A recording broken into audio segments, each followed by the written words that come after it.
Nge-lag lagi nih. Kok aman-aman.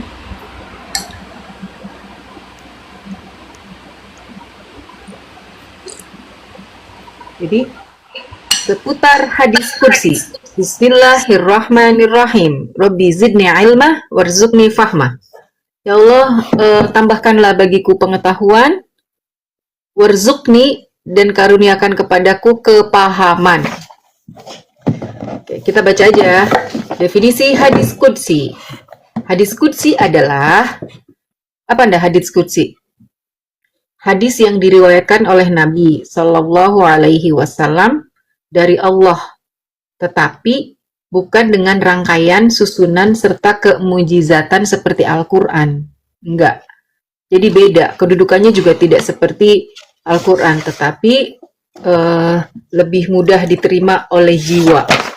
Karena kalau Al-Quran benar-benar harus bersuci dulu gitu ya, berwudu dulu. Kalau hadis qudsi itu kan nggak perlu wudu, nggak perlu apa namanya, some comment in this life were filtered to protect the community experience. Ya emang ada yang komen apa? Ada yang head comment itu, nggak tahu aku. Kakak yang bisa lihat. Nggak ada. Oke. Jadi hadis yang diriwayatkan oleh Rasulullah ya, disampaikan oleh Allah, tapi rangkaiannya, susunannya, dan kedudukannya tidak sama seperti Al-Quran. Oke. Rangkaian dan susunan lafaz atau kalimat dalam hadis qudsi hampir sama dengan atau seperti hadis nabawi. Seperti hadis-hadis Rasulullah yang diriwayatkan oleh Abu Hurairah, Imam Ahmad, kayak gitu. Tapi kedudukannya tidak sama, tidak ada mukjizatnya seperti Al-Qur'an gitu. Hanya dia lebih enak, bukan lebih enak, lebih mudah didengar dan diterima oleh jiwa. Maksudnya apa? Bahasanya. Karena pada saat kita membaca Al-Quran harus ketika Quran dibacakan maka diam, nggak boleh ada yang ngomong, nggak boleh apa, walaupun kita lagi nyetir apa, wa idh qara'nal Quran fasta'idz billah, kita harus berlindung kepada Allah dari godaan syaitan tetap.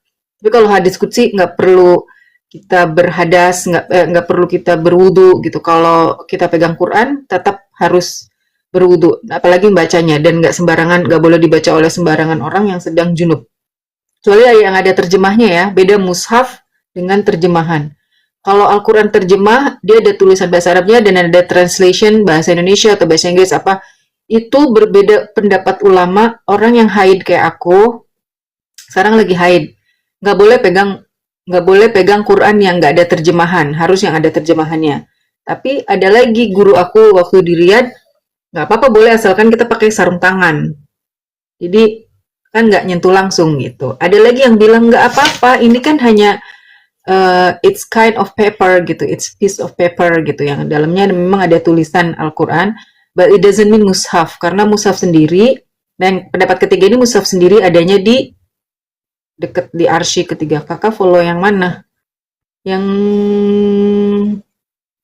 antara 2 dan 3.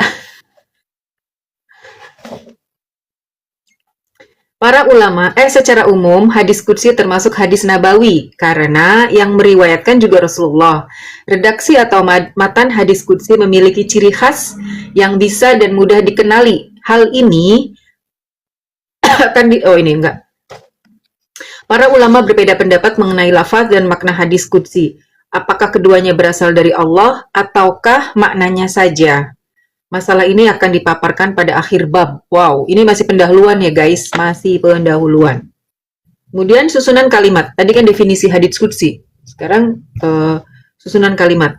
Redaksi yang umum digunakan untuk menunjukkan suatu hadis atau riwayat sebagai hadis qudsi adalah redaksi yang secara gamblang menyebutkan penisbatan kepada Allah. Misalnya sabda Rasulullah Sallallahu Alaihi Wasallam, Allah berfirman, Rob kalian berfirman, Allah mewahyukan. Redaksinya kayak gitu. Redaksinya kayak gitu. Adapun redaksi serupa lainnya menyandarkan perkataan atau makna sesuatu yang diriwayatkan perawi kepada Allah dengan tegas secara eksplisit. Beda ya. Kalau hadis qudsi tadi gimana redaksinya? Menyebutkan penisbatan kepada Allah. Misalnya sabda Rasulullah, Allah berfirman, Rob kalian berfirman, Allah mewahyukan. Kalau hadis nabawi kan, qala Muhammad. Qala siapa? Perawinya disebutin satu-satu gitu kan. Adapun redaksi-redaksi lain untuk mengenali hadis qudsi yaitu melalui petunjuk atau indikasi yang terlihat jelas. Contohnya hadis nomor 337 dalam buku ini. Maksudnya ialah hadis yang diriwayatkan oleh Ibnu Hibban. Dalam kitab sahihnya Abu Hurairah bahwa dia menuturkan Rasulullah Shallallahu Alaihi Wasallam bersabda. Artinya aja ya, panjang banget Arabnya. Kematian didatangkan pada hari kiamat. Lalu didirikanlah, ditegakkanlah di atas sirat. Kemudian dikatakan, wahai penghuni surga. Kita nggak tahu nih siapa yang ngomong ya. Wahai penghuni surga. Kemudian penghuni surga pun bergegas. Ya, karena takut kalau mereka dikeluarkan dari surga gitu ya. Kemudian dikatakan lagi, ada yang berkata lagi, wahai penghuni neraka. Penghuni neraka gembira. Oh, cepet-cepet datang. Mudah-mudahan aku dikeluarkan dari neraka gitu ya. Kemudian, apakah kalian mengenali ini?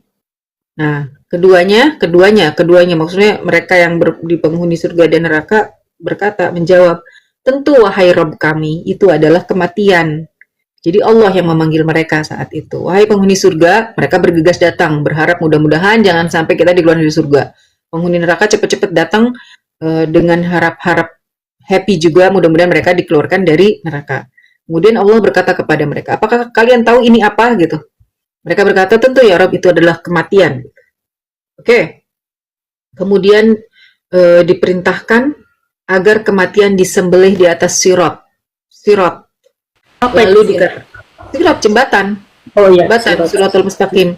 Sirat. Lalu dikatakan kepada dua golongan tersebut, keduanya kekal dan tidak akan pernah mati selama-lamanya. Ya Allah, takut banget ya. Subhanallah. Wa yuzbahu ala sirat thumma yuqalu lil fariqaini kilahuma khulud fima tajiduna la mauta fihi abadan. Jadi penghuni surga dan penghuni neraka tidak akan mati selama-lamanya. Itulah siksaan ya. Kayak siksaan ini gini dah. Orang yang suka bergibah, lidahnya dipotong, dibalikin lagi, potong lagi, terus aja kayak gitu. Tersiksa kan kayak begitu ya. Tersiksa, bener gak? Itu yang namanya siksaan, sakitnya terus-terusan. Nauzubillah min dzalik. Awalnya dari hadis tadi nih, awalnya kita nggak gibain kan Kak? Nggak gibain, tapi ngomongin sebenarnya itu gibah. Kalau ngomong yang sebenarnya nih ya, gibah itu apa sih? Gibah itu kalau kita mengatakan tentang saudara kita ya. Yang kalau dia denger dia nggak suka. Walaupun itu kenyataan, itulah gibah. Kalau nggak bener, kan fitnah. Nah, itu ya alasannya buat ibroh. Iya, buat ibroh, buat jalan keluar gitu. Makanya kan jangan keterusan. Oh ya udah cukup tahu dia begitu. Selesai. Nggak usah dibahas. Kalau bahas cicak di dinding, ya bolehlah. Asal nggak keterusan. Ya. Awalnya dari hadis tadi kan kita nggak tahu nih. Apakah yang bertanya itu Allah ataukah malaikat, sehingga terungkap jawaban pertanyaan tersebut dari para penghuni surga yang disebutkan pada pertengahan hadis ini, yaitu dalam tanggapan mereka, tentu wahai Rabb kami. Berarti yang mengatakan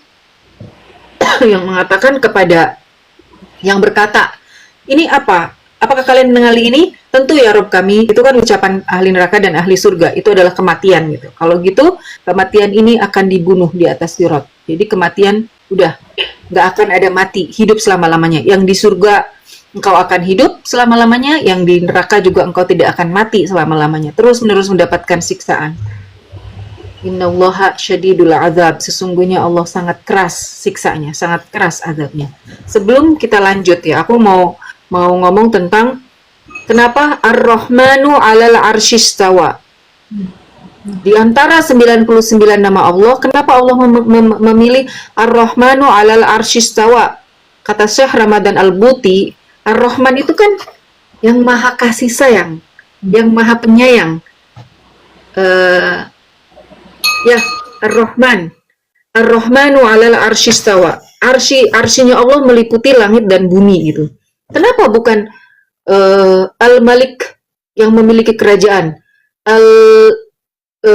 Al-Malik ya zal jalalil wal ikram. Kenapa bukan yang memiliki balas dendam? Allah yang Maha ya Aziz, alal arsyistawa. Bukan. Kenapa memakai kalimat Ar-Rahman? Kenapa? Artinya apa? Kan ada di hadis qudsi juga. Sesungguhnya kasih sayang Allah itu menyelisihi kemarahan Allah. Jadi asik, emang asik banget, enak banget. Kan di antara 99 nama yang Allah Maha membalaskan dendam ada satu, ya Zuntiqam, yang memiliki pembalasan maksudnya. Itu satu. Coba aja cek. Selain itu ya Rahman, ya Rahim, ya Wahab, ya Malik, ya Kudus, ya Salam, yang memiliki keselamatan ya semuanya ya. Ada tuh yang memiliki petunjuk. Semua 99 nama itu. Yang membalas, yang maha untuk membalaskan, yang berkuasa gitu ya. Ya Zuntiqam itu cuma satu gitu. Oke, kemudian keberadaan hadis qudsi ya. Jadi hadis qudsi terdapat dalam kitab-kitab as-sunnah atau hadis seperti kitab-kitab musnad, sunan, mu'jam, jami, dan yang lainnya. Riwayatan tidak dipisahkan dari hadis-hadis lain pada bab khusus atau tempat tersendiri. Sebagian besar hadis qudsi diriwayatkan melalui gatal. Sebagian hadis qudsi diriwayatkan melalui orang per orang secara ahad sendiri. Tidaklah berbeda dengan hadis nabawi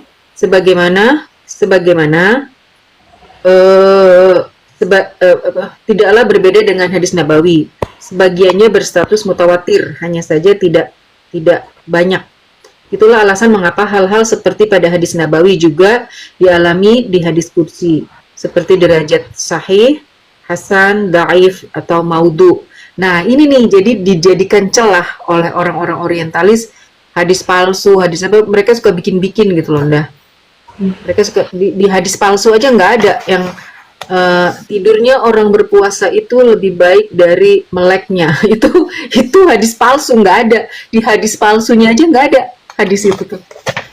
Oke. Terus sekarang mau Tadi kan, iya, kedudukan ya. Kedudukan sama. Kedudukan hadis qudsi ini seperti apa sih? Ya. Jadi kedudukannya itu tidak punya kekuatan mukjizat seperti Al-Qur'an. Namun keluhuran penisbatannya, kelembutan temanya, memberikan kesan tersendiri ketika didengar serta mudah diterima jiwa. Di samping pengaruhnya yang nyata bagi perasaan dan hati nurani. Gitu. Topik dan tujuan inti ini tidak mengungkap fikih ya, hukum-hukum fikih. Tidak seperti hadis nabawi. Hadis qudsi tidak mengungkapkan hukum-hukum fikih atau syariat-syariat yang terkait dengan ibadah. Matan hadis qudsi hanya terfokus pada pembinaan pendidikan jiwa manusia itu sesuai tujuan syar'i dan robani. Nah, itu dia. Pendidikan jiwa sesuai syar'i dan robani. Oke? Kita bisa melihat hadis qudsi memotivasi jiwa. Ini benar banget nih. Hadis qudsi memotivasi jiwa agar melakukan amalan ketaatan dan amalan yang dianjurkan, mengingatnya agar tidak melakukan kemaksiatan, apalagi kemungkaran, menyuruhnya kepada kebaikan, keutamaan, serta akhlak yang mulia, mengarahkannya agar mencintai dan mencari keridhaan Allah, mendorongnya untuk meraih surga, dan memperingatkannya dari azab neraka. Maka itu inti hadis qudsi adalah nasihat, pengarahan, dan pendidikan jiwa. Intinya 3, nasihat, pengarahan, dan pendidikan jiwa. Keren. Ini baru pendahuluan ini, Indah. Baru pendahuluan, banyak banget. Harus dibaca, dirangkum, disampaikan. Ini kan gue ngebaca kan, gue cuma ngebaca terus mensyarah sedikit-sedikit gitu.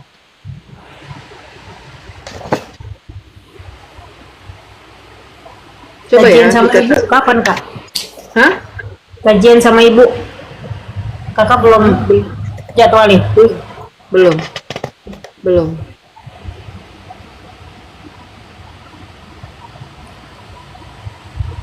Coba ya. Tapi ini bagus nih, gue seneng banget nih hadis kudsi ini. Enggak, kalau gue baca begini, jadi gue nggak ngantuk, ya kan? Mau ada yang lihat, mau nggak apa-apa. Yang penting gue baca dan gue dapat ilmu. Nanti ada yang lihat kan aku rekam. Kayak record. Boleh kan? Boleh. Kitab yang memuat hadis-hadis kudsi pertama kali ditulis oleh Muhyiddin bin Al-Arabi pada abad ke-6 Hijriah.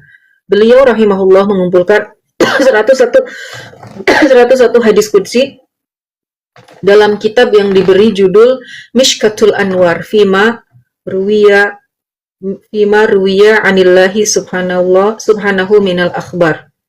Upaya ini diikuti oleh Syekh Abdul Ghani. Nabi hadisnya berikut 4.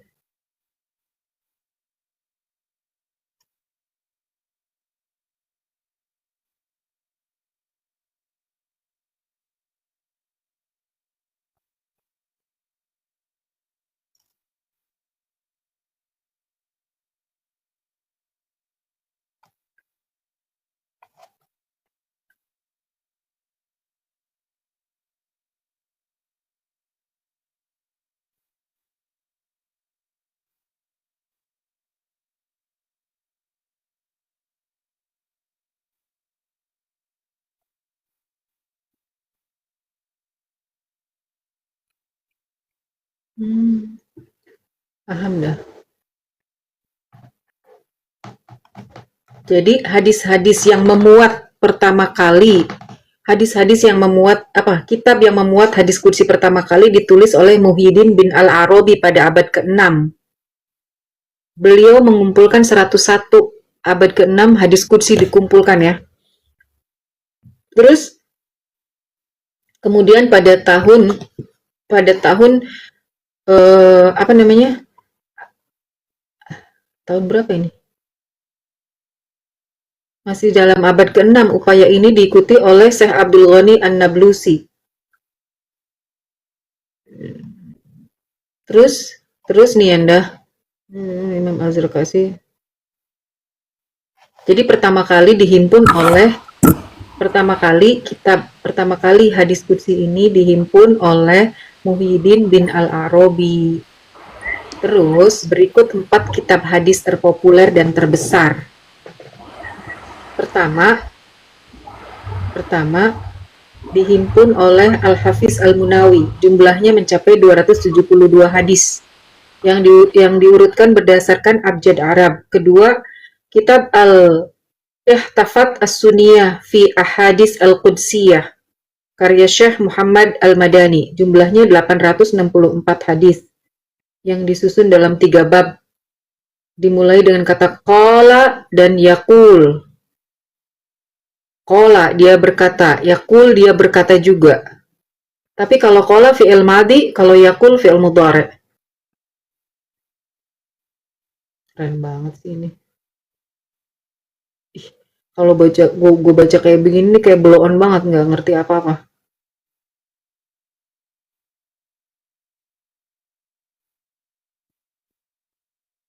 Terus kitab Al-Hadis Qudsiyah disusun oleh Komite Al-Quran dan Hadis Majelis Tinggi Urusan Islam di Kairo, Mesir. Jumlahnya mencapai 400. Disusun secara tematik sehingga mudah dimanfaatkan. Akan tetapi hadis-hadisnya hanya dinukilkan dari Kutubus Sittah Al-Muwatta Imam Malik. Oke, dari kitab 6 kitab Al-Muwatta Kutubus Sittah. Kitab ke-6 atau 6 kitab ya? Beda loh. Kutubus Sittah Al-Muwatta Imam Malik. Kayaknya kitab ke-6-nya Imam Malik yang judulnya Al-Muwatta tanpa merujuk pada kitab-kitab sunnah yang lain. Nah, iya berarti benar. Kitab yang ke-6. Alhasil masih banyak hadis qudsi yang tidak tercantum dalam kitab ini. Di samping itu hadis-hadis dalam kitab Sahihain. Nah, ya, di samping itu benar juga banyak hadis-hadis yang bersumber dari kitab As-Sahihain, Bukhari dan Muslim. Sebagian besarnya perlu diteliti kembali terkait derajat sahih dan daifnya. Jami al-Hadis al-Qudsiyah, kitab ini terdapat ensiklopedi hadis qudsi. Oke. Berbedaannya apa Al-Quran dengan hadis qudsi? Hadis Nabawi, dah. Bukan dengan hadis qudsi. Apa perbedaan Al-Quran dengan hadis Nabawi? Apa ndah? Hadis Nabawi itu yang dua itu, Bukhari Muslim. Apa bedanya?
Jadi perbedaan kunci redaksinya dari Allah, redaksinya ya benar benar benar. Terus enggak yang bedain Al-Qur'an dengan hadis Nabawi. Kan tadi hadis kursi. Kalau ini kan Al-Qur'an kan beda hadis kursi dengan Qur'an kan? Hadis kursi dengan Al-Qur'an beda.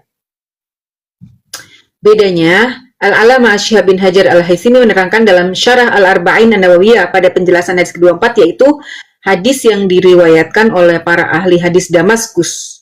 Riwayat Abu Dzar Al-Ghifari dari Nabi Shallallahu Alaihi Wasallam bahwa beliau meriwayatkan dari Robnya. Nabi meriwayatkan dari Robnya. Dia berfirman, Ya ibadi inni haramtu zulma ala nafsi wa ja'altuhu bainakum muharraman fala tadzalamu.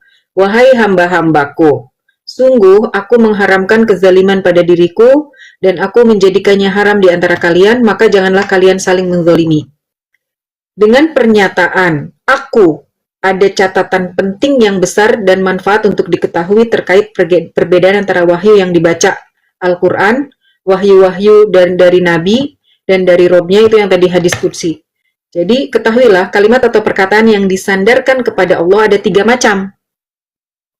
Perkataan Allah ada 3 macam, Al-Quran, Alkitab, hadis qudsi. Nah, yang menggelitik apa? Kalau Al-Quran kan udah jelas. Nggak boleh dibaca pada saat kita perempuan sedang haid, sedang ada hadas besar, ya kan? Nggak boleh. Terus Al-Quran itu mulia, ya kan? Ada mukjizatnya. Benar nggak? Tidak boleh disentuh orang yang berhadas, haram dibaca oleh orang yang sedang junub, haram diriwayatkan secara makna, wajib dibaca dalam sholat sebagai kitab yang dibaca. Setiap hurufnya mengandung kebaikan. Setiap hurufnya ada ajar, ada balasan. 10 kebaikan dari setiap hurufnya.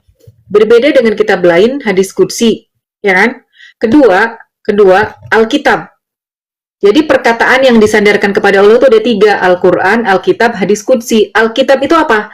Kitab-kitab suci milik para nabi sebelum mengalami perubahan dan penyimpangan. Seperti kitabnya siapa, Indah? Halo? Seperti kita udah mengerucut ya, udah paham ya posisinya ya. Jadi statement apa? Statementnya Allah itu ada 3, disandarkan ke yang ada dalam kitab itu ada 3. Al-Quran itu udah pasti, firman Allah yang suci, mukjizat, ya kan? Nggak bisa kita menafsirkannya sembarangan. Ada kebaikan dari setiap huruf yang dibacanya. Haram dibaca oleh orang yang berhadas besar, orang yang junub, nggak boleh, ya. Terus harus dibaca dalam setiap sholat. Kedua, perkataan Allah yang disandarkan di kitab Alkitab. Apa Alkitab siapa? Alkitab atau kitab-kitab suci milik para nabi sebelum mengalami perubahan dan penyimpangan yang dilakukan oleh para pemimpin-pemimpin agama mereka, gitu ya. Ketiga, hadis qudsi. Gitu. Yang barusan kita bahas ini, tapi posisinya tidak hadis qudsi beda seperti Al-Qur'an karena tidak ada mukjizat di dalamnya. Dia hanya untuk memotivasi, ya tadi nasihat, motivasi diri dan pengarahan. Hadis qudsi, itulah. Nah, hadis qudsi adalah kalam Allah yang disandarkan kepadanya dan inilah ciri umumnya. Dengan demikian, penisbatan ini kembali kepada subjek atau pelaku pembicaraan. Pasalnya yang pertama kali menuturkannya adalah Allah.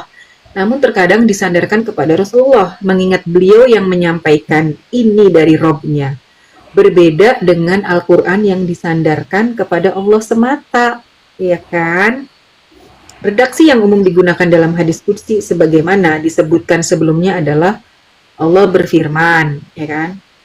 Di hadis qudsi ya, Allah berfirman atau berlafaz. Rasulullah bersabda dalam hadis yang diriwayatkan dari Robnya. Atas dasar itu, para ulama berbeda pendapat terkait sunnah Nabi lainnya. Namun semuanya berdasarkan wahyu atau tidak? Kita lihat surat An-Najm ayat 3. Surat An-Najm ayat 3. Wa ma yantiqu anil hawa. Dan tidaklah yang diucapkannya itu, maksudnya yang diucapkan oleh Rasulullah itu menurut keinginannya. Tidaklah yang diucapkan oleh Rasulullah itu berdasarkan hawa nafsunya. Bukan keinginan Nabi, bukan.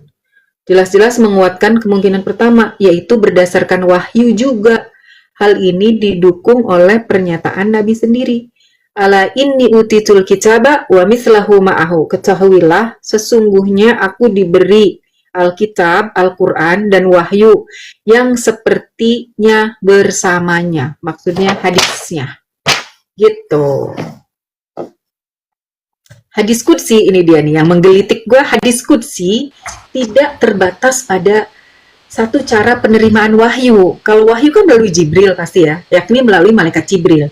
Namun bisa juga dengan cara-cara lain. Nah, hadis qudsi ini misalnya melalui mimpi, pemberitahuan dalam hati atau ilham, serta melalui lisan malaikat.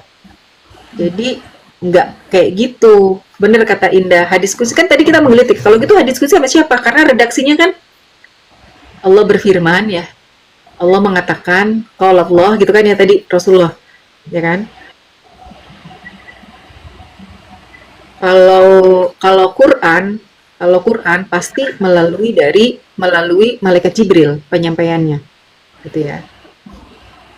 Di dalam Al-Qiliyat karya Abul Baqa terkait perbedaan antara Al-Quran dan hadis qudsi disebutkan lafaz dan makna Al-Quran berasal dari Allah melalui wahyu yang jelas. Sementara hadis qudsi lafaznya dari Rasulullah, maknanya dari Allah melalui ilham atau mimpi tanpa melalui perantara. Jadi langsung Allah kepada Rasulullah. Bisa mimpi, ilham tanpa melalui malaikat jin. Malaikat siapa? Jibril. Beberapa ulama mengemukakan, Indah kayaknya sahabat karib sama malaikat Jibril. Kok kayaknya bahagia sekali ketika menyebut nama itu ya. Bukan lagi. Beberapa ulama mengemukakan, At-Tibi menyatakan Al-Quran ialah kumpulan lafaz yang diturunkan melalui perantara Jibril kepada Nabi Muhammad. Sedangkan hadis qudsi adalah khabar atau informasi yang disampaikan secara makna melalui ilham atau mimpi kenabian. Kemudian beliau memberitahukan kepada kaum muslimin dengan redaksi khusus dari perkataan sendiri. Ya. Adapun hadis-hadis nabawi selain hadis qudsi, semuanya tidak beliau sandarkan kepada Allah dan tidak pula beliau tegaskan bahwa ia diriwayatkan darinya, dari Allah maksudnya. Demikian uraian singkat perihal karakteristik hadis qudsi yang membuat berbeda dengan Al-Quran dan hadis nabawi. Ya, paham nggak dah? Penjelasan tambahan terkait perbedaan ketiga nas syar'i tersebut dapat dilihat melalui beberapa sisi atau tinjauan berikut. Wa ma yantiqu anil hawa in huwa illa wahyun yuha. Oke, surat An-Najm ayat 3 sampai 4. Dan tidaklah yang diucapkan Al-Quran itu menurut keinginannya, maksudnya menurut keinginan Nabi, bukan berdasarkan hawa nafsu. Bukan berdasarkan hawa nafsu Rasulullah, tidak lain Al-Quran tidak lain adalah wahyu yang diwahyukan kepadanya, kepada Rasulullah. Kemudian diperkuat dengan al-hadis, ala inni utitul kitaba wa mislahu ma'ahu. Ketahuilah sesungguhnya aku diberi kitab Al-Quran dan wahyu yang sepertinya bersamanya, maksudnya bersamaan hadis. Kalau Al-Quran jelas melalui Jibril, ya. Kalau al-hadis, hadis qudsi, maksudnya hadis qudsi ini statementnya Allah, ya, redaksinya dari Allah, tapi melalui mimpi atau ilham, seperti itu. Dan lowbat dimulai dari sekarang, 20% of my battery. It's okay. Gimana dah? Paham nggak? Coba sekarang gue tanya ya, sebentar. Sebelum kita melanjutkan ya, wait, gue charge dulu, biar dicolok dulu, biar nggak tiba-tiba metong.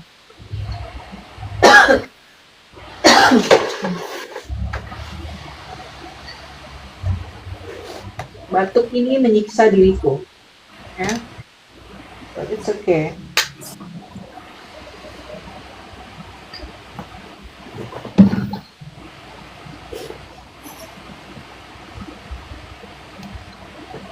Ya, betul. Bisa. Tapi kayaknya jangan di itu deh, dipisah aja ndah. Takutnya nanti misleading. Nanti orang kalau ini kan penjelasan tentang hadis qudsi. Kalau kemarin kan penciptaan Adam dan Hawa. Iya kan? Iya Kak, aku udah upload yang kemarin. Udah per judul emang. Iya. Coba sekarang gue tanya, dah. Hadis qudsi itu apa?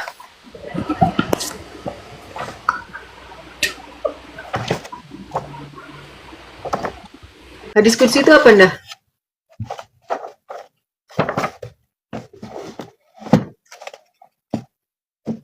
Kok pause sih? Habis sambil lihat Google ya?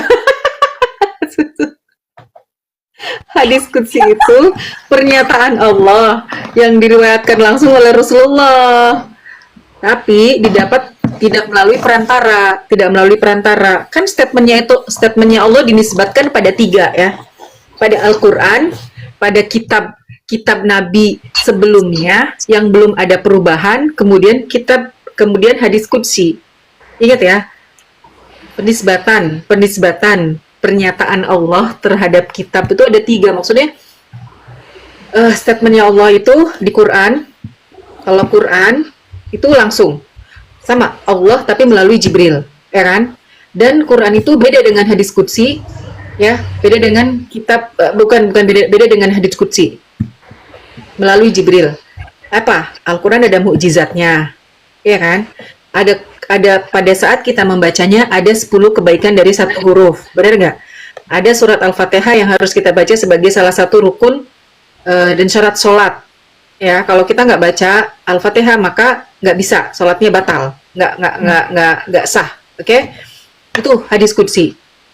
Lah. Kalau gitu, kalau misalkan apa bedanya sama Al-Quran?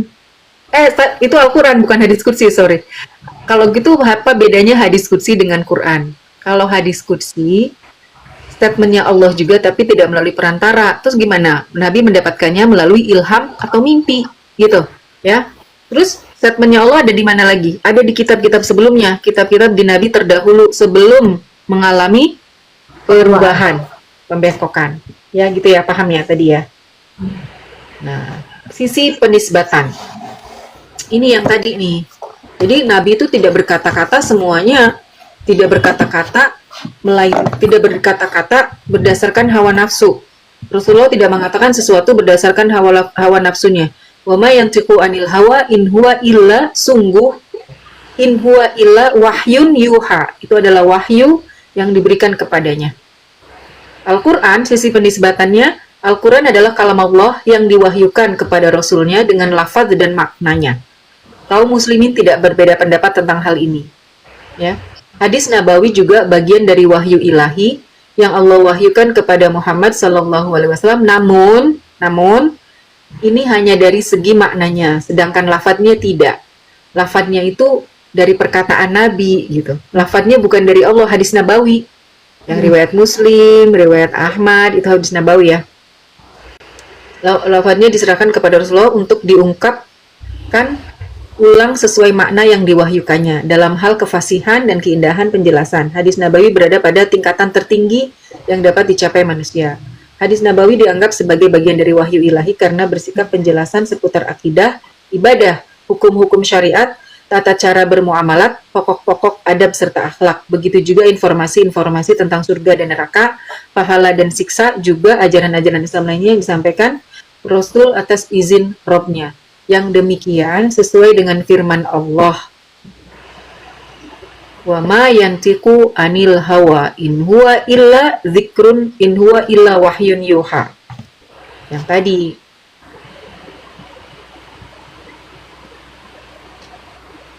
Kita baca begini aja paham ya. Kita baca begini aja paham ya. Enak juga nih. Jadi kita nggak, jadi gue nggak ngantuk. Baca sendiri, aduh ngantuk banget. Setannya banyak soalnya kalau baca sendiri ya.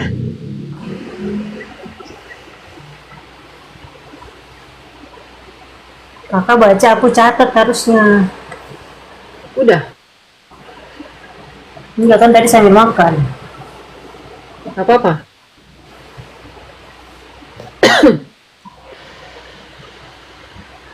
Kembali kepada hadis qudsi. Diulang lagi nih ya. Diulang lagi nih.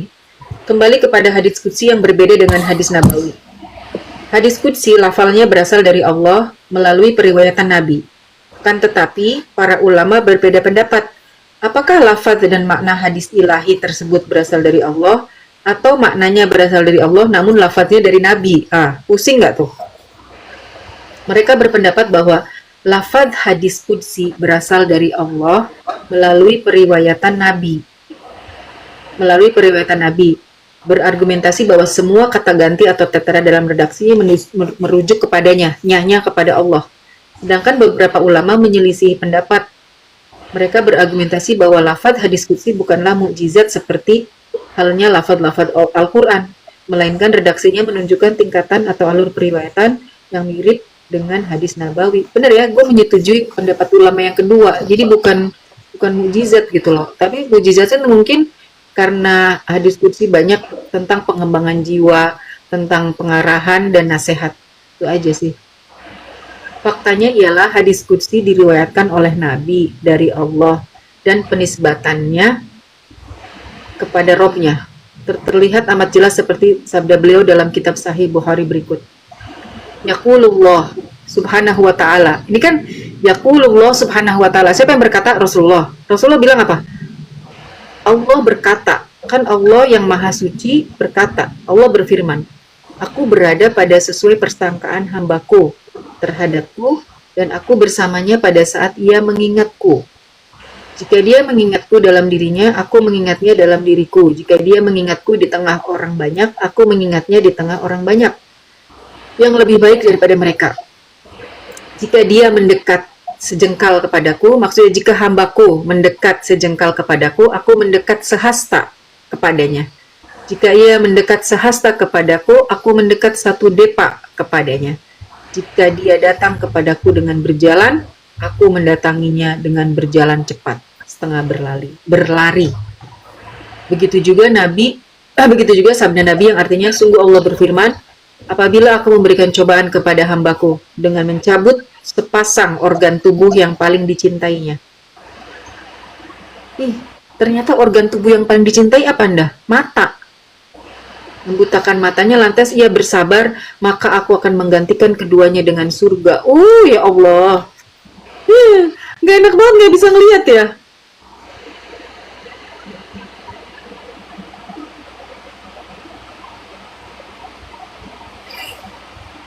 Baru tahu gue ternyata. Tunggu, Allah berfirman. Ini Rasulullah yang bilang ya, sungguh Allah berfirman, apabila aku memberikan cobaan kepada hambaku dengan mencabut sepasang organ tubuh yang paling dicintainya, yaitu mata, yaitu membutakan kedua matanya, lantas dia bersabar, maksudnya hamba itu bersabar, maka aku menggantikan keduanya dengan surga. Ya Allah, alhamdulillah bersyukur banget ya bisa dikasih mata, bisa lihat, tapi dikasih mata nggak mau baca yang baik-baik ini.